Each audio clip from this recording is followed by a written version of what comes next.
Hey, thank y'all for stopping by, and what a very special edition of our Thanksgiving special it is. I'm talking about not just a turkey or not just a side dish, I'm talking about the complete meal. We're gonna be so full by this time tomorrow, me and the beagle be bellied up like dead carpet in the sunshine.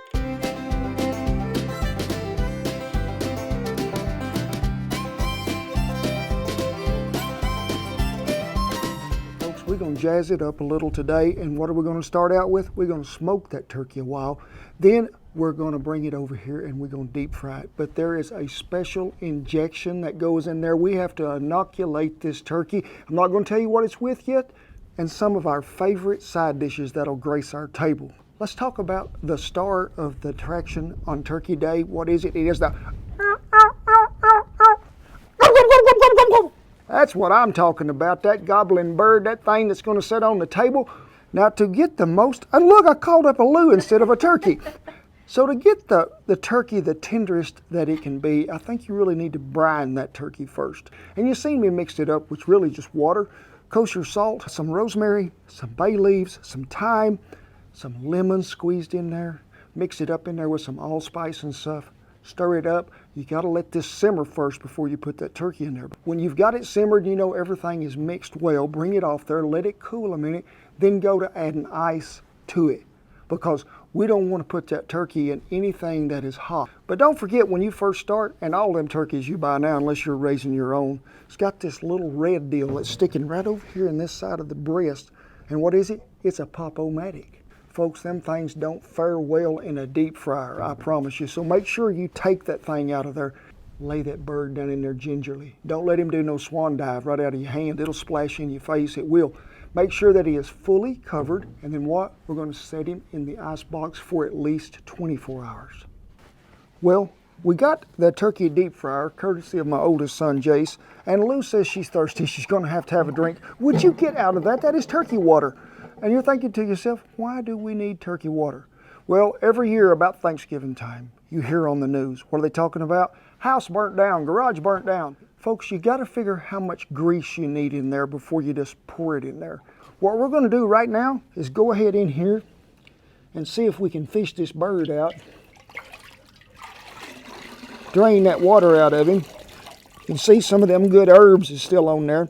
Now, if I was just going to smoke this... Mage's trying to eat the bird. Easy, Mage. So just go ahead and lay this in here. So we're going to go ahead and put us some water in here, see what it takes to fill this thing up to where we can fry. I'd say that was close enough, I would.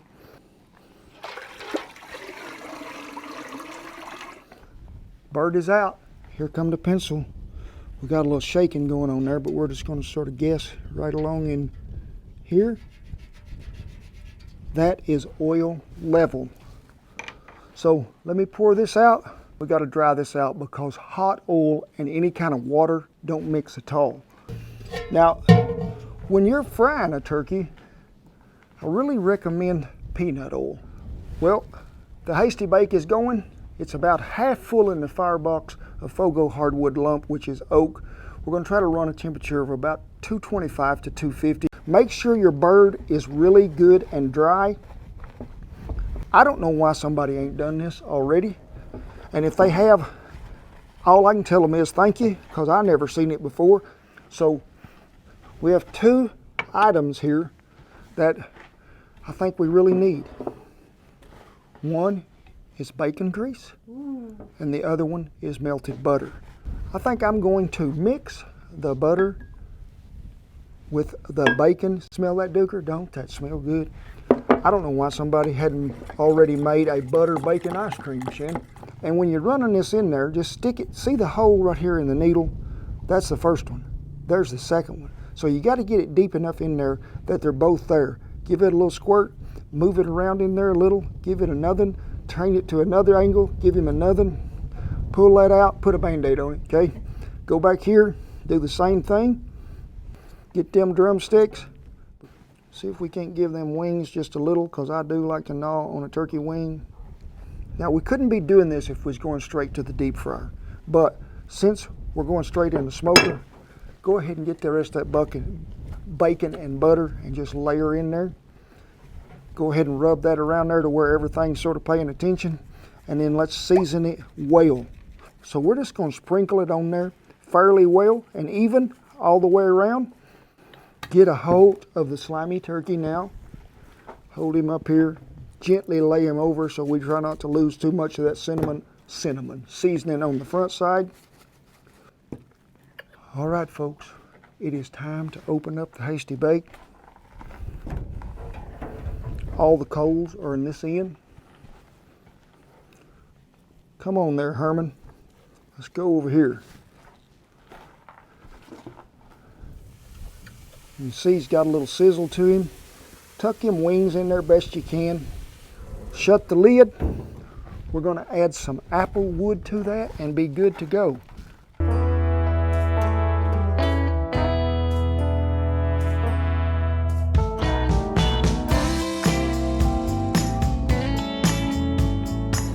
Well, it was on the smoker about 48 minutes. Had the oil heating. We want to get up to about 250 to 275 when we first let that turkey down in there, because we were heated all the way to 325 or 350 degrees Fahrenheit, and you let it down in there. It's going to start frying as soon as it hits, and it's going to try to boil up and maybe even boil over. Let her down in there gently, and then let's bring that oil temperature up to 325 degrees.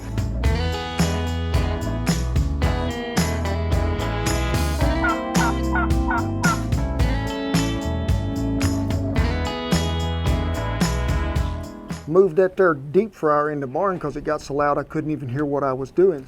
But one of our favorite recipes too that graced our table, it's oh so easy, and I can't remember a Thanksgiving that we didn't have it in. That is really our what we call our cream corn. Now you can buy cream corn at the grocery store in a can, but folks, it don't hold a light to this. All it is frozen corn, about 2 tablespoons of butter. Go ahead and get her down there at the bottom.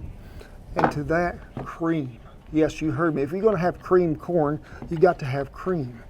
So I like to add just a little to start out with, and then we'll go back and see how much more we need when we get her to going. So I'm just going to cook it right here over them good coals. I remember serving this on ranches sometime, and cowboys would say, we could have that for dessert. I mean, this stuff is so good. They'd request it for breakfast, and then I've seen them pour it over biscuits. So it is some good eating. It's easy. It's in our first cookbook too, A Taste of Cowboy. If you don't have that, page 181. I can remember, I looked it up a while ago. The cream has warmed plumb through, so folks, it is time to add a little sweetness. So just dump it in there. I would say that was pretty good, but since I'm really feeling pretty sweet, I'm gonna put that added bunch in there. We're gonna let this come till it gets to a simmer. Then we're gonna thicken it with a little flour, stir it one more time, and we're gonna serve it. You know, you can't have Thanksgiving without having mashed potatoes. So when we're doing mashed potatoes, I usually, always used to use like russet potatoes. But I really love to combine russet and Yukon Gold. I think you're going to get really a better blend there. And a lot of people too, when they go to boiling potatoes, they cut them uneven. So you're not having an even boiling time when you're trying to get them taters really soft enough to mash. And you can peel them or not peel them. Now, I do love a dirty mashed tater, leave that peeling on there, but the thing that really hurts a potato to me is it sits there and it steams and it just gets more moisture back in it and it ain't ever gonna whip up right. Take that lid off and that steam's gonna escape. I need you to do one thing real quick. Put them back over low heat. Let's dry all that water out of the bottom. We're not gonna cook them, we're just gonna make sure that all that steam and that water evaporated and is gone. And I mean, we're gonna whip them with that mixer up on full blast turbo speed. And if you need a little more help than that, just remember there is a video there on the perfect mashed potato. It'll walk you through all them easy steps, tips, and tricks to make your mashed potatoes the fluffiest things ever. So we had mashed potatoes, but folks, isn't it pretty customary on Thanksgiving that you have sweet potatoes of some form or fashion? Now, I know they're probably good, but I never was a great fan of them sweet potatoes that was sliced like scallop potatoes and then had them marshmallows all over them. I'm gonna doll my sweet potatoes up. I'm gonna make them a mashed sweet potato. Then we're gonna add some butter. We're gonna add some brown sugar. We're gonna add some half and half, but we need to make a really nice topping that doesn't involve marshmallows. No. So we're gonna take about 1/3 to 1/2 cup of cornbread mix. Let's get us a cup of brown sugar and put in there. Put some pecans in there. And we're just gonna spoon this over the top in dollops and spread it out really well. So when you make this topping to go on there and we bake it, it's like it's got a crust on top of it, like it's sort of a pecan pie in a way. When you got this in a Dutch oven and say you're gonna cook it outside, remember them sweet potatoes are sitting right there on the bottom. And they've done been cooked once, so you're gonna use very little heat down there on the bottom. Be sure and check out that video on our favorite sweet potatoes for Thanksgiving. It'll help you walk you right through the process.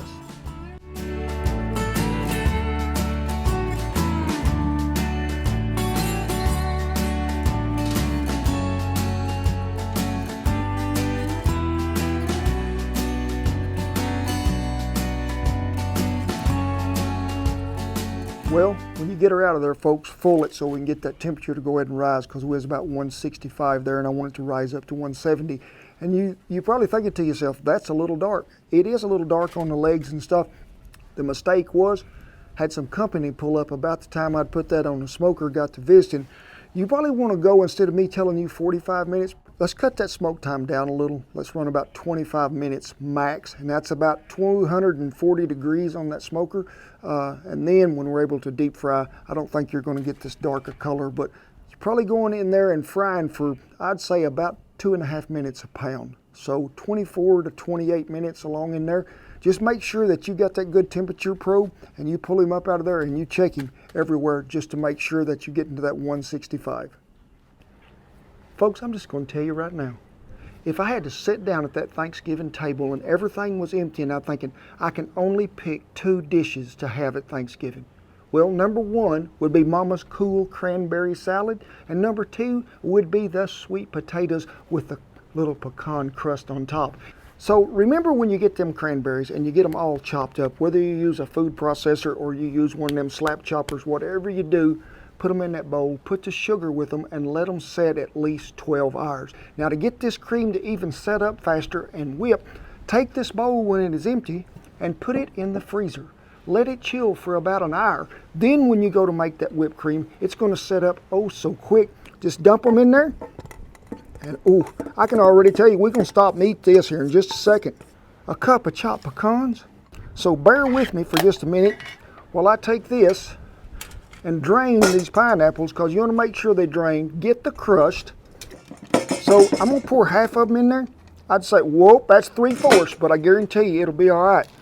To that, mini marshmallows. And I want y'all to look at something. We should have gotten a big old bowl. Shan wants me to transfer everything that's in here into here. You can do it. I can remember when I was so young and Mama made this for the first time.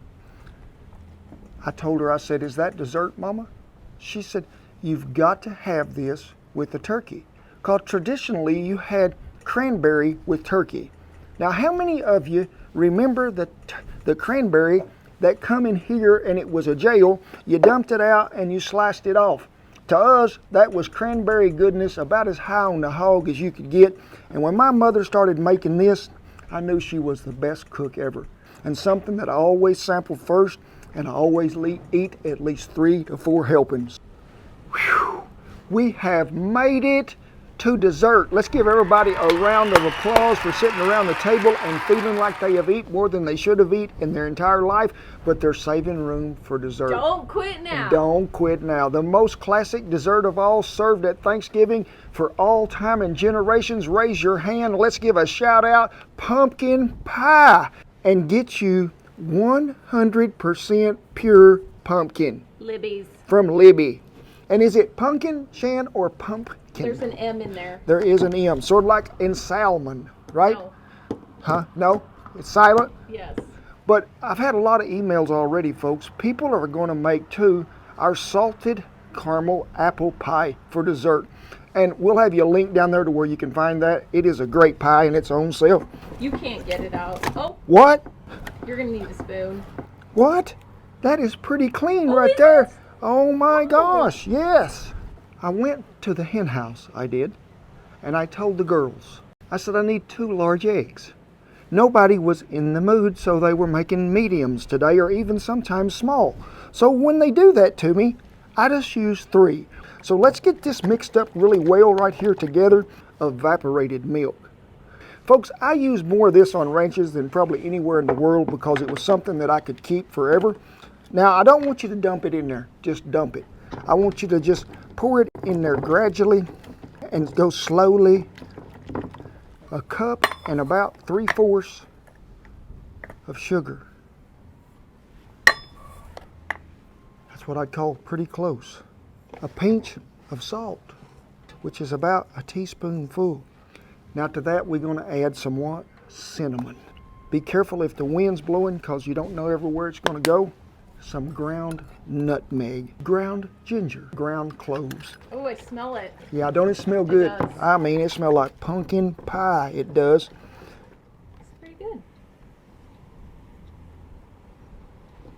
What you got in there? I wouldn't show them if I was you, What is it?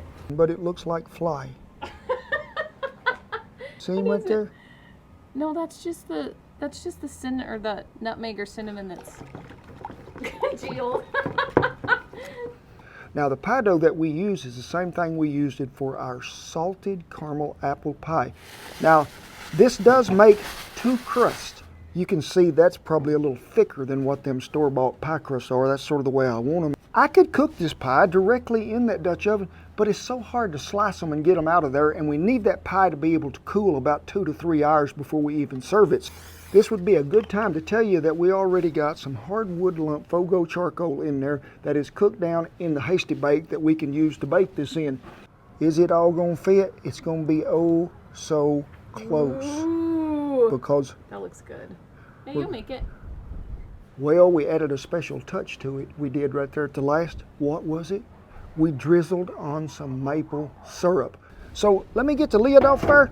This You're will, gonna go straight. I'm going straight in? to it. Yes, ma'am.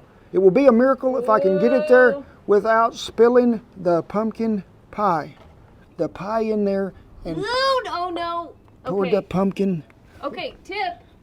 Give us the tip now. The tip is put the pie shell in there and then pour the pumpkin in it, because I'm going to have to take it out now Oh, really? to wipe up the pumpkin that is spilled on the bottom. Uh-oh. Oh. I felt like I was dealing with nitroglycerin there for a minute. You've seen that we coated the bottom there with some good spray or oil. You need to oil that because when metal is right against Dutch oven and it's dry, it's pretty hard on cast iron. So give it a little spray there. We're going to put the lid on it. Now if you're cooking this in the house, preheat the oven to 425. But for 15 minutes, we're going to cook it at 425 in the oven, and then we're going to turn it down to what? I don't know. 350, what I thought. If you're looking to cook a pie in a Dutch oven, this is probably the easiest way if you're just starting out, because we're in a pie pan in a Dutch oven, so we got a little heat buffer there. But if you think you need more than that, take you a horseshoe, take you 2 or 3 washers and set in there to where you've got a little air barrier in there too, that you're creating more space. Now remember, we said we was cooking it extra hot in the oven for 15 minutes, so you see me load it up hot on top, really hot on the bottom, and they're scooted really close. Well, we've been on about 10 or 12 minutes, I would say. And when I took that lid off, I could see a little bubbling in there in the middle, and that crust is beginning to set and brown a little there on top. Now remember, we can always take all that heat off the top if we need to and then target heat later. But we scooted it back from the bottom, and I may even have to rake them further than that. And we raked the coals back on the top as well, so we could slow that down. It's just like turning it down in the oven with a knob. We rake the coals back to pull it back to slow it down out here. Well, we've been on about 25 minutes. I pulled the heat a little further away from it, from the bottom, but you see me rake most of the heat off top and then pull some coals right up in the middle. Now we're targeting heat because when you're cooking something like this that has a lot of liquid, it's going to get done around the outside edges first, and then it's always going to be a little jiggly in the middle. Now, if we give that a little gentle kick, you can see there is still a little jiggle there. So we need to target the bottom 2 right in the center of that Dutch oven, but we're gonna go ahead and put 3 under there. If I was guessing, I'd say that was about 15 minutes out, and that'd be pretty close, but I've done rotated it again, top one way, bottom the other, and we're just gonna slowly cook it till it's done.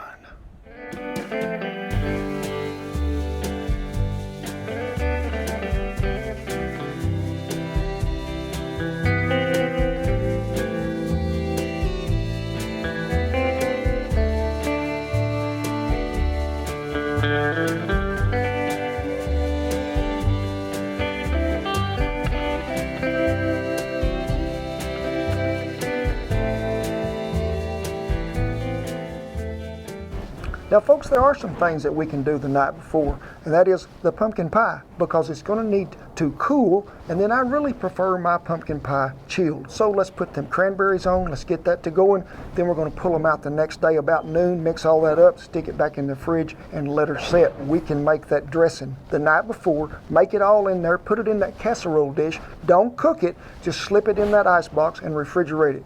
Next day you can take it out early, let it come to room temp, and then we can bake it. The cream corn as well. Go ahead and just put it together. Let's cook it, then let's let it cool in the ice box, get it out the next day, and let's rewarm it, and hey, we're money ahead. Now the day of Thanksgiving, let's start cooking them sweet potatoes and mashed potatoes. Let's get that turkey out, let's get him smoked, and let's get him to deep frying.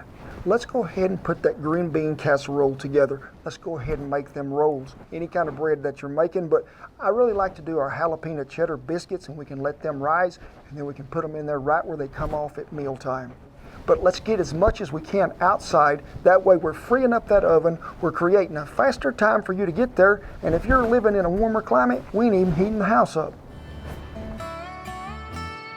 What is the meaning really of Thanksgiving? It is to be thankful. Now, I'm not talking about just on Thanksgiving Day. I'm talking about all year round. Let's be thankful that we have the food to nourish us with, but the friends that are gathered and the family around our table that is going to nourish our heart, give us encouragement. So when you join hands at the table and you get ready to bless that food, first look around and be thankful for all those there. But as always, and I am very thankful, and it is my honor to salute all the servicemen and women and veterans. And there's a lot of them folks that still may be active duty that ain't gonna be with their families gathered around the table. So folks, be thankful for those folks, because they're doing a job while we're sitting around that table. For flying that old flag that we do, we just salute you all. Folks, I need to ask you a very special favor, and this one's for me. I have a procedure the Monday after Thanksgiving, and I just ask y'all to pray about it. Just to pray that the doctor has the knowledge to take this all in and to get it done. And pray for me and Shan that we have a really safe journey, this goes well, and we'll be back next week to make another video. Get on in here. I'm going to give you a big old Thanksgiving hug. We are glad y'all joined around the table with us. God bless each and every one of you, and I hope you have the happiest, blessed Thanksgiving ever.